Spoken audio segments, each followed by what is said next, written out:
নমস্কার বন্ধুরা, প্রতিদিনের মতো আজকে আবার আরেকটা নতুন রেসিপি নিয়ে এসেছি। আজকে আমি একটা পিঠে দেখাবো। এই পিঠেটা আমি আমার ঠাকুমার কাছ থেকে শিখেছি। সেই ঠাকুমা এত সুন্দর বানাতো, পিঠেটা খেয়ে ছোটবেলায় খেতাম, খেয়ে যেটাই আমার এখন মুখে লেগে আছে সেটাই আপনাদের কাছে এই রেসিপিটা দেখাচ্ছি। এই পিঠে আশা করি কেউ দেখায়নি। দেখাচ্ছি এবার কি কি লাগে, এই পিঠে করতে কি কি জিনিস লাগে সেই জিনিসগুলো আপনাদেরকে দেখাচ্ছি। এই যে আমি ভাজা কলাই ডাল নিয়ে নিয়েছি, দেখুন ঠিক এইরকম দেখতে হয়। এই ভালো করে দেখে রাখুন, এই ডাল আপনাদেরকে নিতে হবে। এটা যে কোনো মার্কেট বা বাজারে গেলে পেয়ে যাবেন। এই যে দেখবেন, গ্রামের লোকেরা বিশেষ করে নিয়ে আসে, যারা বড়ি টড়ি বিক্রি করে তারা এই ডালটা বিক্রি করে। এই ডালটা খুব ভালো করে সেদ্ধ করতে হবে, এমন করে সেদ্ধ করতে হবে যেন ডালটা সেদ্ধ হবে অথচ গোটা গোটা থাকবে। আর এই ডালে কিন্তু প্রচন্ড নোংরা থাকে, 8 থেকে 10 বার ধুতে হবে। ধুয়ে ডালের জলের পরিমাণটা এমন করে দিতে হবে, এবং ডাল এতটা আছে এর থেকে 1 কর জলটা বেশি দিতে হবে, দিয়ে ডালটা সেদ্ধ করতে হবে। ডালটা দাঁড়ি থেকে সেদ্ধ করতে হবে যেন তলায় লেগে না যায়, তলায় ধরে গেলে পোড়া গন্ধ বেরোবে। আর জলটা যেন ডালের সাথে মিশে যায় সেইভাবে জলটা নিতে হবে। ডালে যেন জলের পরিমাণ বেশি না হয়, ডালের মধ্যেই জলটা মিশে যাবে। নারকেল নিয়েছি, আর খোয়া ক্ষীর নিয়েছি, আর এই যে মিষ্টি আলু আছে, রাঙা আলু বলে, মিষ্টি আলু বলে। এই আলু আমি সেদ্ধ করে নিয়েছি, এই যে এরকম দেখতে হয়। এই আলু সেদ্ধ করে এই যে খোসা ছাড়িয়ে নেব, নিয়ে ওই ডালের সাথেই মাখতে হবে। আর চালের গুঁড়ো, আর এই যে আমি আর অল্প কিছু কাঁচা লঙ্কা নিয়েছি, এতটা লাগবে না। কাঁচা লঙ্কা বেটে নেব, বেটে ওই ডালের সাথে মাখবো। আর একটু লবণ দিতে হবে, এটা আমি বেটে নিয়ে আপনাদেরকে দেখাচ্ছি। এই যে ডালটা আমি এরকম ভাবে সেদ্ধ করব, দেখুন। এই যে দেখুন, সেদ্ধও হবে অথচ গোটা গোটা থাকবে। এই দেখুন, এই যে সেদ্ধ হয়ে গেছে, কিন্তু একটু দানা দানা থাকবে, তাহলে মুখে পড়বে, খেতে ভালো লাগবে। আমার ডালটা সেদ্ধ হয়ে গেছে, এবার ডালটা নামিয়ে আমি এর মধ্যে কিছু জিনিস মেশাবো। তার কাঁচা লঙ্কা বাটা, এটা আমি দিয়ে দিচ্ছি এর মধ্যে। আর ডাল যখন সেদ্ধ করেছিলাম লবণ দেওয়া হয়নি, তাই একটু লবণ দিয়ে দিচ্ছি। চালের গুঁড়ো দিয়ে দিচ্ছি এর মধ্যে। আর একটু মিষ্টি আলু সেদ্ধ করেছিলাম, সেই ছাড়ালাম, সেই আলুটাই দিয়ে দিচ্ছি। এই যে এবার সব একসাথে দিয়ে, আর একটু ময়দা দেবো, দিয়ে আমি মাখবো এটাকে। এই যে ময়দা দিয়ে দিলাম, দিয়ে খুব ভালো করে মাখবো এটাকে। কেমন করে ময়দা মাখেন সেইভাবেই মাখতে হবে। যদি জলের পরিমাণ বেশি থাকে তাহলে এর মধ্যে আর একটু চালের গুঁড়ো আর ময়দা মিশিয়ে মেখে নেব। চালের গুঁড়োটা দেওয়াতে একটু খাস্তা হয়, খেতে বেশ মচমচ করে। আপনারা গোবিন্দভোগ চালের গুঁড়ো দেবেন, সেদ্ধ চালের গুঁড়ো দেবেন না।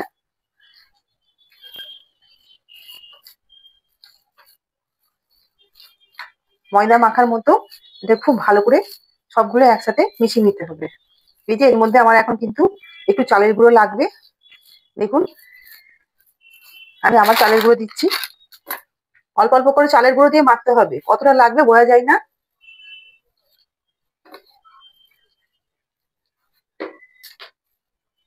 আপনারা মাখলেই বুঝতে পারবেন যে কতটা কি লাগছে।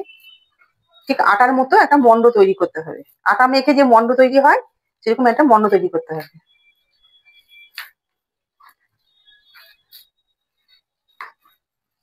কড়াইয়ে গুড় দিয়েছি, এবার এই যে নারকেল কুড়ি রেখেছিলাম, নারকেল কোড়াটা এর মধ্যে দিয়ে দিচ্ছি।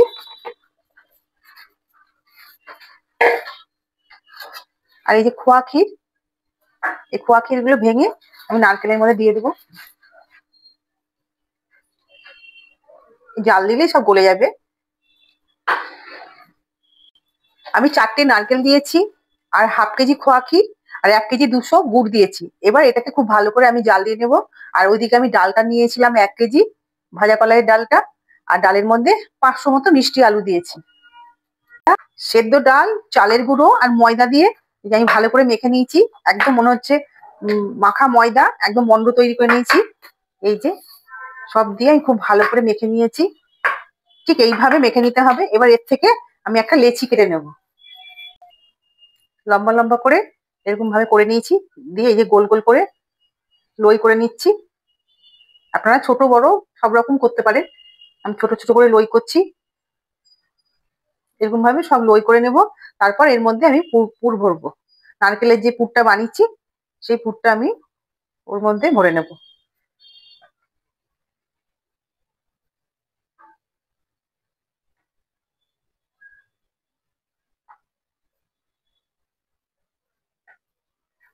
এই পিঠে খুব ভালো লাগে খেতে, আপনারা বাড়িতে অবশ্যই বানিয়ে খাবেন। একদম নতুন ধরনের রেসিপি, অবশ্যই বানাবেন। আর এখন শীতকাল, গুড় পাওয়া যাচ্ছে, নতুন গুড়, পাটালি নতুন গুড়, এই দিয়ে করবেন, আরো খেতে সুস্বাদু হবে। চিনি দিয়ে করা যায়, চিনি দিয়ে অত ভালো লাগে না, গুড় দিয়ে বেশি ভালো লাগে। এই যে আমি নারকেলের ছাই করে নিয়েছি, খোয়া ক্ষীর, গুড় আর নারকেল দিয়ে জাল দিয়ে ঠিক এইরকম ভাবে করে নিয়েছি। দেখুন এই যে পাক এসছে, এই যে পাক এরকম ভাবে করলে নাড়ু হয়ে যাবে। ঠিক এইরকম পাকটা করতে হবে। দেখুন আমি হাতে চাপ মারছি, এই যে নাড়ুর মতো হয়ে যাচ্ছে। এবার এইটা আমি এর মধ্যে ভরবো।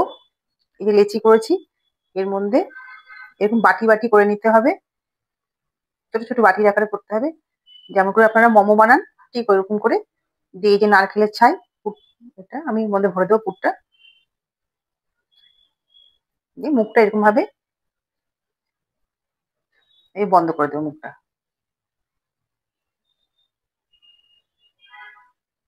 এই যে মুখটা এরকম ভাবে মুড়ি দিতে হবে।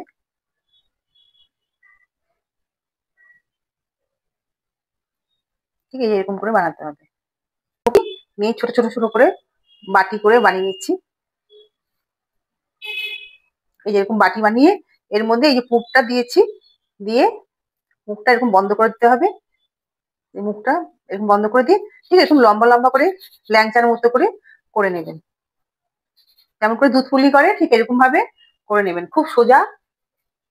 এরকম আপনাদেরকে আরেকটা দেখাচ্ছি, হাতে ময়দা নেবেন, নিয়ে এই যে বাটি বানাবেন। হাতে অবশ্যই ময়দা নেবেন, না তো বানাতে পারবেন না। এই যে ময়দা হোক চালের গুঁড়ি হোক নেবেন, নিয়ে এই যে একটুখানি পুর দিয়ে দিচ্ছি, অল্প করে পুর দেবেন। এই যে পুর দিলাম, দিয়ে এবার মুখটাকে ঠিক এরকম করে বন্ধ করে দিতে হবে। বন্ধ করে এই যে আলতো করে এদিকে সুচলো করে নেবেন, এই দিকটা। এই যে এই যে হয়ে গেল বানানো, ঠিক এরকম করে বানাতে হবে। আবার দেখিয়ে দিচ্ছি।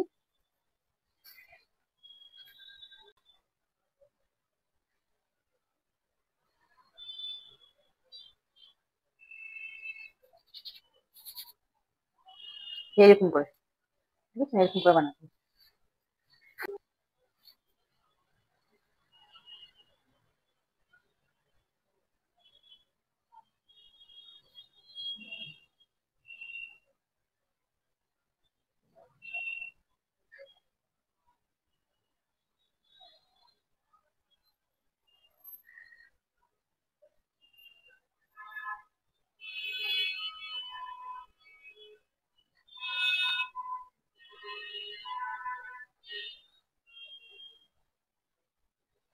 এই যে এরকম ভাবে। কড়াইয়ে আমি গুড় নিয়ে নিয়েছি এই বাটির, এক বাটি গুড় ছিল, এই 500 থেকে 600 মতো গুড় ছিল। আর ওই বাটির 2 বাটি আমি জল দিয়ে দিচ্ছি, যে বাটিটাই গুড় ছিল সেই বাটিটাই 2 থেকে 3 বাটি জল দেব। আর ওই বাটিরই মাপে আমি চিনি দেব। এই যে গুড়টা আমি খুব ভালো করে জলের সঙ্গে মিশিয়ে নিচ্ছি। এই যে ভালো করে মিশিয়ে তারপরে আমি জাল দেব। দেখুন আমি মেশাচ্ছি, এবার গ্যাসে বসাবো। আর ওই যে বললাম চিনি, ওই বাটিরই 1 বাটি আমি চিনি দিয়ে দিলাম। এই যে আমি কড়াই বসিয়ে তেল দিয়েছি, তেলটা গরম করতে দিয়েছি। তেলটা খুব গরম হবে, তারপর আমি ছাড়বো। হাই হিটে গরম করছি, তারপর লো মিডিয়ামে ভাজতে হবে। তেল আমার গরম হয়ে গেছে। এবার এই যে ঠিক আমি এইভাবে বানিয়ে নিয়েছি, এরকম লম্বা লম্বা করে, যেমন করে দুধ পুলি বানাই ঠিক ওরকম ভাবে বানিয়েছি। বানিয়ে এবার তেলের মধ্যে আমি এগুলো দিয়ে দেবো। এই যে তেলের মধ্যে আস্তে আস্তে দিয়ে দেবো, বেশি দেওয়া যাবে না, অল্প অল্প করে দিয়ে ভাজতে হবে।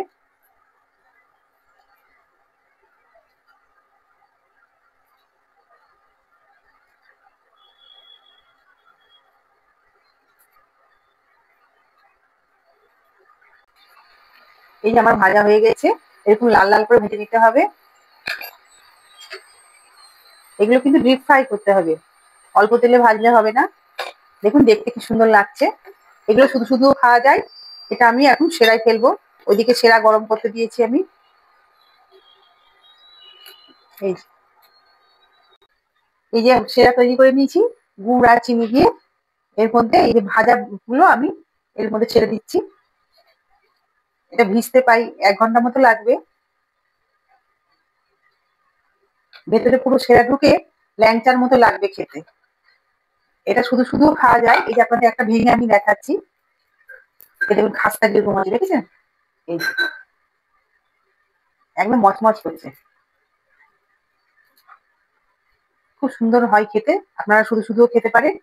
আমি এগুলো সেরাই ফেলে দিচ্ছি। অনেক ধরনের পিঠে খেয়েছেন, এই পিঠেটা অবশ্যই বানিয়ে করে খাবেন। এই পিঠের মধ্যে লবণ ঝাল একরকম অন্যরকম স্বাদ পাবেন, এদিকে মিষ্টি, ৩ রকমের স্বাদ পাবেন।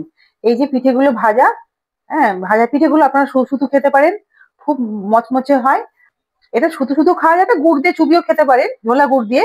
কিন্তু শুধু শুধু খেতে বেশি ভালো লাগে, কারণ যেহেতু লঙ্কা আদা লবণের, তারপরে এদিকে ছাইয়ের একটা আলাদা ফ্লেভার, সব মিলিয়ে ঝাল মিষ্টি লবণ অন্যরকম স্বাদ লাগে।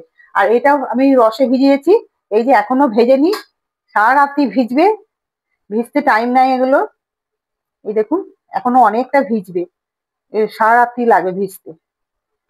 আপনাদেরকে দেখাতে হয় তাই দেখিয়ে দিলাম, কারণ রাত সারা রাতে তো পর আর দেখানো সম্ভব না। এই যে খুব সুন্দর হয় খেতে। তাহলে কালকে সকালে আবার দেখাতে হবে। অনেক রাত্রি হয়ে গেছে, আজকের মতো এইটুকু। আমার চ্যানেলটাকে সাবস্ক্রাইব করে দিবেন। টাটা।